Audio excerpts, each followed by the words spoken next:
మోకాల నొప్పులకు ఎటువంటి సర్జరీ లేకుండా ఎపియాన్ పెయిన్ క్లినిక్ అందిస్తున్న అత్యాధునిక చికిత్స. Welcome to Suman TV. నేను మీ సుమన్ టీవీ. కోల్కతా ఇన్సిడెంట్కి సంబంధించినటువంటి వాటిలో ప్రతి ఒక్కరు అప్డేట్ అడుగుతున్నారు కదా. ఒక షాకింగ్ అప్డేట్ అయితే బయటికి రావడం జరిగింది. నిజంగా చాలా బాధాకరం అని చెప్పి చెప్పడంలో ఏమాత్రం సందేహం లేదు. ఎందుకు అని అంటే సందీప్ ఘోష్కి సంబంధించినటువంటి విషయం, అభిజిత్ మండల్కి సంబంధించినటువంటి విషయంలో కనుక మనం చూసుకుంటే బెయిల్ రావడం జరిగింది.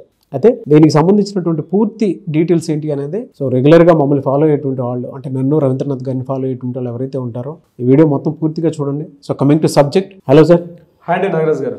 సార్, చాలా మంది ఇప్పటికీ కూడా నేను బయటికి వెళ్తే అడుగుతూ ఉంటారు, ఏమైంది కోల్కతా ఇన్సిడెంట్కి సంబంధించి మీరు మాట్లాడుకున్నారు కదా అని చెప్పేసి. ఓవరాల్గా ఏం జరిగింది సార్? అసలు బెయిల్ రావటం అనేది అయితే జరిగింది. యావత్ దేశాన్ని కదిపిన కలకత్తా ఉదంతం ఏదైతే జస్టిస్ ఫర్ అభియాన్ చెప్పి మొత్తం ఓన్లీ కలకత్తా ఒకటి కాకుండా యావత్ భారతదేశాన్ని, ప్రపంచాన్ని కూడా కదిపినటువంటి ఒక సంఘటన ఆర్జికర్ మెడికల్ కాలేజీలో ఆగస్టు 9 జరిగింది. ముఖ్యంగా అభయ్ మీద అత్యాచారం, హత్య సంబంధించినటువంటి రకరకాల మార్పుల్ని మనం కంటిన్యూగా కొన్ని వందల ఎపిసోడ్స్లో చేసాం నాగరాజ్ గారు. అయితే దీనికి సంబంధించి వ్యవస్థల మీద నమ్మకం పోయిందా, న్యాయ వ్యవస్థ మీద నమ్మకం పోయింది అన్నట్టుగా యావత్ భారతదేశాన్ని కూడా ఒక సంచలనంగా పేర్కొన్నటువంటి ఒక న్యూస్ రావడం జరిగింది. ఆ న్యూస్ ప్రధానంగా ఏంటంటే, ఎవరైతే ఏదైతే ఆర్జికర్ మెడికల్ కాలేజ్ సంబంధించి ఆర్జికర్ మెడికల్ కాలేజ్ ప్రిన్సిపాల్ ఏంటంటే సందీప్ ఘోష్, అదేవిధంగా ఏదైతే మెడికల్ కాలేజీకి సమీపంలో ఉండే తలా పోలీస్ స్టేషన్లో, ఆ తలా పోలీస్ స్టేషన్ అదే మనం సిఏ అంటాం, అక్కడ ఎస్ఓ అంటారు, ఆ ఎస్ఓని అనేటువంటి అభిజిత్ మండల్ ఇద్దరిని కూడా అరెస్ట్ చేశారు.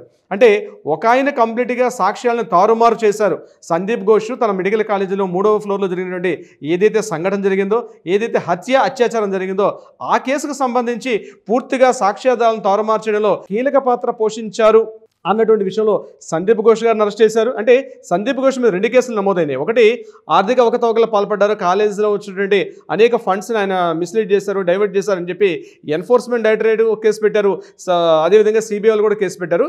ఈ 2 కాకుండా ప్రధానంగా ఈ కేసుకు సంబంధించి ఏదైతే అభయ్ యొక్క అత్యాచారానికి సంబంధించి ఏదైతే కేసు జరిగిందో దాంట్లో కీలకంగా సాక్ష్యాలను తారుమారు చేశారు అన్నటువంటి విషయం మీద ఈయన మీద కూడా ఎఫ్ఐఆర్ నమోదైంది. అదేవిధంగా దీనికి సంబంధించి అభిజిత్ మండల్ ఎవరైతే ఇప్పుడు నేను చెప్పినటువంటి తలా పోలీస్ స్టేషన్ ఎస్ఓ అయినటువంటి అతను కూడా వీళ్ళిద్దరూ కుమ్మక్కయ్యి ఈ కేసును పూర్తిగా తప్పుదోవ పట్టించారు. ఆయన కంప్లీట్గా ఎఫ్ఐఆర్ నమోదు చేయడంలో పూర్తిగా ఆయన కాస్త కీలకంగా ప్రధాన పాత్ర పోషించిన విషయం మీద వీళ్ళిద్దరిని కూడా అరెస్ట్ చేయడం జరిగింది. అయితే ముందుగా ఈ సంఘటన జరిగిన తర్వాత ఇమ్మీడియట్గా పోలీసులు, అంటే లోకల్ పోలీసులకి ఈ కేసును అప్పగిస్తే అక్కడున్న సెల్డా కోర్టు లోకల్ పోలీసుల కన్నా సిబిఐ ప్రధానంగా అద్భుతంగా పనిచేస్తుంది. ఈ లోకల్ అయితే ఇన్ఫ్లుయెన్స్ చేస్తారు లోకల్ పోలీసుల మీద, కాబట్టి సిబిఐ అయితే పూర్తిగా ఒక నిరూపణ చేస్తున్న ఉద్దేశంతో సిబిఐకి హ్యాండ్ ఓవర్ చేయడం జరిగింది. సిబిఐ ఈ విషయం చెప్పడం నేను చాలా బాధపడుతున్నానండి. ఫస్ట్ ఆఫ్ ఒక అడ్వకేట్గా నేను చాలా బాధపడుతుంది ఏంటంటే, 90 రోజుల పాటు అంటే యాజ్ పర్ లీగల్ రూల్స్ ప్రకారం 90 రోజుల్లో ఒక కేసు అరెస్ట్ అయిన తర్వాత వితిన్ 90 డేస్లో ఛార్జ్ షీట్ ఫైల్ చేయకపోతే బై డిఫాల్ట్ ఎట్టి పరిస్థితుల్లో అయినా సరే అతను ఎవరైతే అరెస్ట్ చేశారో ఆ వ్యక్తికి బెయిల్ మంజూరు చేయడం బై డిఫాల్ట్ జరుగుతుంది. ఇది మన యొక్క న్యాయ వ్యవస్థ యొక్క విధి విధాన రూపకల్పన. అయితే ఈ విషయం తెలిసి కూడా సిబిఐ వాళ్ళు వితిన్ 90 డేస్లో ఈ కేసుకు సంబంధించి ఒకటి సాక్ష్యాధారాలు తారుమారు చేశారనే విషయం కావచ్చు, ఇంకొకటి ఎఫ్ఐఆర్ నమోదు చేయడంలో కూడా జాప్యం చేశాడు. ఈ 2 అభియోగాలతో ఎదుర్కొన్నటువంటి అభిజిత్ మండల్, సందీప్ ఘోష్ ఇద్దరి మీద కూడా ఛార్జ్ షీట్ ఫైల్ చేయడంలో 90 డేస్ మాకు సరిపోదు, అదనంగా మరికొద్ది రోజులు కావాలని చెప్పి నిన్న శనివారం నాడు అక్కడ కోర్టులో మాట్లాడిన తర్వాత ఇమీడియట్గా అభిజిత్ మండల్ యొక్క అడ్వకేట్స్ ఎవరైతే ఉన్నారో సిబిఐ ఛార్జ్ షీట్ ఫైల్ చేయలేదు కాబట్టి మాకు ఇమీడియట్గా బెయిల్ శాంక్షన్ చేయమని చెప్పి అడగడం, బెయిల్ మంజూరు చేయడం కూడా ఇమీడియట్గా వడివడిగా జరిగిపోయి ఆ 2 సంఘటనలు కూడా. సో ఈవినింగ్ 5 o'clockకి ఇద్దరు కూడా బెయిల్ ఇష్యూ చేయడం జరిగింది. అత్యంత బాధాకరమైన విషయం అంటే, యావత్ దేశాన్ని కదిపినటువంటి ఈ కేసు సంబంధించి అభిజిత్ మండలికి అదేవిధంగా సందీప్ ఘోష్కి బెయిల్ రావడం వల్ల ఎంటైర్ కలకత్తా నగరం భగ్గుమంటుంది. టోటల్గా ఎంటైర్ స్టేట్ మొత్తం కూడా నిన్న ఇమీడియట్గా west Bengal junior doctors front అయితే వెంటనే రోడ్డు మీదకి వచ్చి నిరసనలు తెలపడం కూడా జరిపారు. ఇది కాకుండా కరుణామయ సెంటర్ నుంచి డైరెక్ట్గా సిల్డా హైకోర్టు వరకు ఎక్కడైతే ఉందో ఆ సిజిఓ కాంప్లెక్స్ వరకు కంప్లీట్గా వేలాది మంది కార్యకర్తలు గుమిగూడి ఇమ్మీడియట్గా ఎప్పుడైతే న్యూస్ వచ్చేసిందో, న్యూస్ రావడంతో ఇమ్మీడియట్గా 100,000 మంది వెళ్ళి సిబిఐ ఆఫీస్ ముందర ఎందుకు మీరు వితిన్ 90 డేస్లో మీరు ఎందుకు చేయలేకపోయారు, మీ మీద కోర్టు కూడా నమ్మకం పెట్టుకుని ఒక ఏజెన్సీ మీది, అంటే ఒక కేంద్ర దర్యాప్తు సంస్థ, ఒక ఇండిపెండెంట్ బాడీ మీది, మీరు ఏ రాష్ట్ర ప్రభుత్వాన్ని కానీ కేంద్ర ప్రభుత్వాన్ని కూడా కాకుండా ఒక ఇండిపెండెంట్ దర్యాప్తు సంస్థ, మీరు ఎందుకు చేయలేకపోయారు, కారణాలు చెప్పాల్సిన అవసరం దేశ ప్రజానీకంకి మీరు సమాధానం చెప్పాలన్నటువంటి ఒక కారణంతో ఎంటైర్ రాష్ట్ర వ్యాప్తంగా ఉన్నటువంటి అనేక మంది జూనియర్ డాక్టర్స్ ఇమీడియట్గా కరుణామయ సెంటర్ నుంచి ఆ ప్రదేశానికి వెళ్ళడం, ఇమీడియట్గా వాళ్ళందరూ కూడా అడిగినప్పుడు కూడా పోలీసులు పెద్ద లాఠీ చార్జ్ చేయడం, ఒక అల్లకల్లోనూ మళ్ళీ కలకత్తా నగరంలో స్తబ్దంగా ఉన్నటువంటి కలకత్తా నగరంలో మరలా అలజడి రేగే ప్రయత్నం జరిగింది. దీనికి సంబంధించి రాష్ట్రంలో అందరూ కూడా ఇది మమతా బెనర్జీ గారు ఇందులో ఏమైనా కీలకమైన హస్తంగా ఉందా, ఈవెన్ సిబిఐని కూడా ఇన్ఫ్లుయెన్స్ చేసే స్థాయికి మమతా బెనర్జీ గారు వెళ్ళేలా, ఎందుకు కేంద్ర ప్రభుత్వం దీని మీద చర్యలు తీసుకోవడం లేదు అన్న విషయం మీద ఇప్పటికీ ఒక మిలీనియం క్వశ్చన్గా అయితే మిగిలిపోయింది. అయితే ఈ రెండు ఇలా జరుగుతుండగా మరొక ఇంట్రెస్టింగ్ న్యూస్ ఏదంటే ఉందంటే, ముఖ్యంగా యాక్చువల్గా ఈ కేసు జరగగానే ప్రభుత్వం అంటే రాష్ట్ర ప్రభుత్వం ఇమీడియట్గా ఈ తల్లిదండ్రులు బాధిత కుటుంబీకురాలు యొక్క తల్లిదండ్రులకు సంబంధించి ఒక వ్యక్తిని ఒక న్యాయవాదిగా అపాయింట్ చేశారు. బాధిత కుటుంబీకురాలు ఎవరైతే ఉన్నారో ఈ అభయకి సంబంధించిన పేరెంట్స్ సపోర్ట్గా వికాస్ రంజన్ భట్టాచార్య అనేటువంటి ఒక న్యాయవాద బృందాన్ని ఏర్పాటు చేయడం జరిగింది. అయితే ఆ న్యాయవాద బృందం కరెక్ట్గా పనిచేయట్లేదని చెప్పి మరలా ఇమీడియట్గా సెప్టెంబర్లో, అంటే ఆగస్టులో ఈ సంఘటన జరిగింది, సెప్టెంబర్లో వికాస్ రంజన్ భట్టాచార్య దగ్గర నుంచి ఇమీడియట్గా వృందా గ్రోవర్కి చాలా పవర్ఫుల్ అసోసియేట్స్. వృందా గ్రోవర్ అంటే దేశవ్యాప్తంగా ఎన్నో సంచలన కేసులు వాదించినట్టు న్యాయవాది అంటే వృందా గ్రోవర్కి ఈ కేసును హ్యాండ్ ఓవర్ చేయడం ఈ అసోసియేట్ జరిగింది. అయితే ఒకవైపు సందీప్ ఘోష్కి, అభిజిత్ మండల్కి బెయిల్ రావడం ఒక విషయం అయితే, మరొక సాడ్ న్యూస్ ఏంటంటే వృందా గ్రోవర్ ఇమీడియట్గా ఈ కేసు నుంచి నేను తప్పుకుంటున్నాను, నేను ఈ కేసుని డీల్ చేయాలని చెప్పి ఎంటైర్ హైకోర్టు నుంచి, సుప్రీంకోర్టు నుంచి, సెల్డా సెషన్స్ కోర్టు నుంచి టోటల్గా 3 కోర్టుల నుంచి కూడా వృందా గ్రోవర్గా అక్కడ నుంచి నేను ఈ కేసు నుంచి విత్డ్రా నేను తప్పుకుంటున్నాను, వీలైతే ఈ తల్లిదండ్రులు నేను సపోర్ట్ చేయను, వేరే వాళ్ళని సూచించమని చెప్పి టోటల్గా వృందా గ్రోవర్ అసోసియేట్స్ మొత్తం టీం అందరం కూడా న్యాయవాదుల బృందం ఈ బాధిత కుటుంబీకుల లేక తల్లిదండ్రుల నుంచి వాళ్ళ మీద విరమించుకోవడం కూడా ఒక చర్చనీయాంశం జరిగింది. ఈ రెండు సంఘటనలు కూడా వడివడిగా జరిగిపోయి, ఒకవైపు బెయిల్ రావడం, ఒకవైపు అడ్వకేట్స్ బృందం పూర్తిగా డిఫాల్ట్ అవడం. అంటే వీళ్ళు ఇప్పటివరకు సుమారుగా ప్రతి సెషన్లో కూడా సెప్టెంబర్, అక్టోబర్ అంటే ఆగస్టులో జరిగింది, ఆగస్టులో మాత్రం వికాస్ రంజన్ భట్టాచార్య చేసుకున్నారు.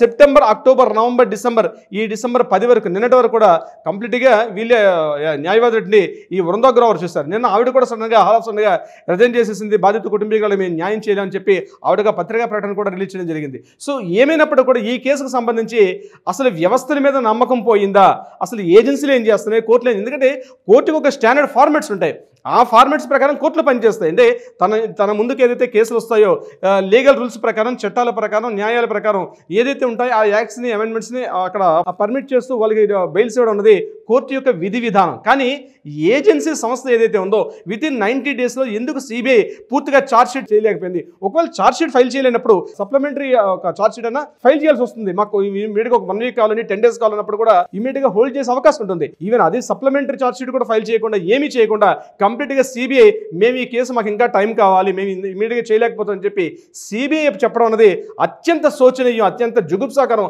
అత్యంత బాధాకరమైన విషయం. ఏంటంటే బహుశా భారతదేశంలో ఇంత ఈ వ్యవస్థ పూర్తిగా భ్రష్టు పట్టిపోయింది.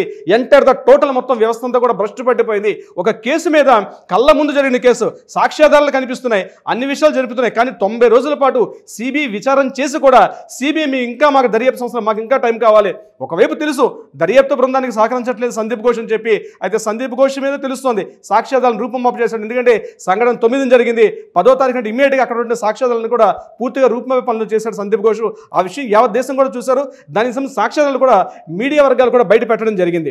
ఇది కంటికి కనిపిస్తున్నటువంటి evidences. At the same time తలామండల్లో పిఎస్లో కూడా కేసు నమోదు టైమింగ్స్ కూడా కంప్లీట్గా మనకి ఎఫ్ఐఆర్ నమోదైన సమయం కూడా సుమారుగా మార్నింగ్ 3:30-4 గంటలు జరిగితే రాత్రి 10 గంటల వరకు ఎఫ్ఐఆర్ నమోదు చేయకపోవడం, ఇన్ని రకాల తప్పులు ఇటువైపు అభిజిత్ మండలి కనిపిస్తున్నాయి, సందీప్ ఘోష్ కనిపిస్తున్నప్పుడు కూడా ఇమీడియట్గా ఈ రెండు ఫైల్ చేయడం విషయంలో ఎందుకు ఇంత నిర్లిప్తత, ఎందుకు ఇంత నిర్వేదం, ఎందుకు ఈ సిస్టమ్స్ ఎందుకు ఫెయిల్ అవుతున్నాయి? ఒక బాధితురాలు ఎవరైతే ఉన్నారో అభయకు మాత్రం న్యాయం జరగలేదు. 90 డేస్ అవుతుంది పూర్తిగా కలకత్తా అత్యాచారానికి సంబంధించి, వైద్యురాల ఘటనకు సంబంధించి పూర్తిగా మన వ్యవస్థ యొక్క లోపం, ప్రభుత్వాలు కాకుండా పూర్తిగా వ్యవస్థలన్నీ కూడా భ్రష్టు పట్టిపోయాయి. అందుకే రోజుకు కేసు చూస్తున్నాం నాగరాజు గారు. ఈ మధ్య వ్యవస్థ మొన్న రీసెంట్గా మనం ఒక అతుల్ సుభాష్ ఒక అబ్బాయిని చూసాం, వ్యవస్థ మీద పూర్తిగా న్యాయ వ్యవస్థ మీద ఆయన ఒక వ్యవస్థ మీద కోపంతో తను సూసైడ్ చేసుకున్న సంఘటన కూడా మనం అతుల్ సుభాష్ విషయంలో కూడా ఇదే జరిగింది. ఇక్కడ ద సేమ్ టైం ఇక్కడ కలకత్తా విషయంలో ఇంకెంతమంది ప్రాణాలు పోవాలి, ఇంకెంతమంది పోవాలి? న్యాయవాదులు కూడా మేము ఈ కేసు వాదించని చెప్పి బయటకు వెళ్ళిపోవడం ఏంటంటే ఎవరు ఒత్తిళ్లు పనిచేస్తున్నాయి? సెంట్రల్ గవర్నమెంట్ ఏం చేస్తుంది? రాష్ట్ర ప్రభుత్వం ఒకవేళ ఫెయిల్ అవుతున్నప్పుడు ఆరోగ్య శాఖ మంత్రి పోస్టు తన దగ్గర పెట్టుకున్నారు, హోమ్ మినిస్టర్ తన చేతిలో పెట్టుకున్నారు, ముఖ్యమంత్రిగా ఉంటూ ఇన్ని రకాల పోస్టులు తన చేతిలో ఉంటూ వ్యవస్థని ఏ రకంగా ఇన్ఫ్లుయెన్స్ చేస్తున్నదానికి పూర్తిగా ఈ రోజు అభిజిత్ మండలికి, సందీప్ ఘోష్కి బెయిల్ రావడానికి పూర్తిగా రాష్ట్ర ప్రభుత్వం పెద్ద భారీ మూల్యం చెల్లించుకుంటుంది. ఏదేమైనప్పుడు కూడా ఈ రోజు కలకత్తా వ్యాప్తంగా ఉన్నటువంటి వైద్య వ్యవస్థ మొత్తం కూడా పూర్తిగా భ్రష్టు పట్టిపోయి ఉందని చెప్పడంలో ఎటువంటి సందేహం లేదు నాగరాజు గారు. అయితే చివరిలో కొసమార్పు ఏంటంటే సందీప్ ఘోష్కి బెయిల్ వచ్చినప్పుడు కూడా ఇక్కడ జరిగిన విషయం ఏంటంటే సందీప్ ఘోష్ ఈ కేసు సంబంధించిన బెయిల్ వచ్చింది, కానీ ఆర్థిక అవకతవకలు ఫైనాన్షియల్ డిస్టర్బెన్సెస్ ఏదైతే ఉందో దానికి సంబంధించి ఇంకా ఆయన జైల్లో ఉన్నాడు. ఆయన బహుశా వాటిలో అంటే వీటిలో మెయిన్ కేసులో వచ్చేసింది కాబట్టి 1-2 డేస్లో అది కూడా వచ్చే అవకాశం ఉంటుంది. అయితే ఈ రోజుగా మాత్రం సందీప్ ఘోష్ జైల్లో ఉన్నాడు. అభిజిత్ మండల్ మేబీ ఇవాళ సాయంత్రం రేపు మార్నింగ్ కల్లా అభిజిత్ మండల్ అయితే బెయిల్ నుంచి బయటకు వచ్చేస్తాడు అని వాళ్ళ అడ్వకేట్ కూడా చెప్పడం జరిగింది. కానీ సందీప్ ఘోష్ మాత్రం ఇంకా జైల్లో ఉన్నాడు. ఎందుకంటే ఈ కేసు మీద బెయిల్ వచ్చింది, కానీ మిగిలిన ఇంకో 2 కేసులు ఉంది కాబట్టి ఏదేమైనప్పటికీ కూడా ఈ కేసులో కూడా బెయిల్ రావడం మాత్రం ఎవరు కూడా హర్షించదగ్గ విషయం కాదు. ఎవరు కూడా యాక్సెప్టెన్స్ భారత ప్రజానీకం మొత్తం కూడా తలదించుకొని సిగ్గుగా ఉన్న వ్యవస్థ అయితే కనిపిస్తోంది నాగరాజు గారు. చాలా దారుణం అండి నిజంగా. తలుచుకుంటే కూడా చాలా బాధగా ఉంది. చూద్దాం, ఏదేమైనా we want justice, we demand justice. Thank you so much Ravindranath garu. Thank you so much Nagaraju గారు.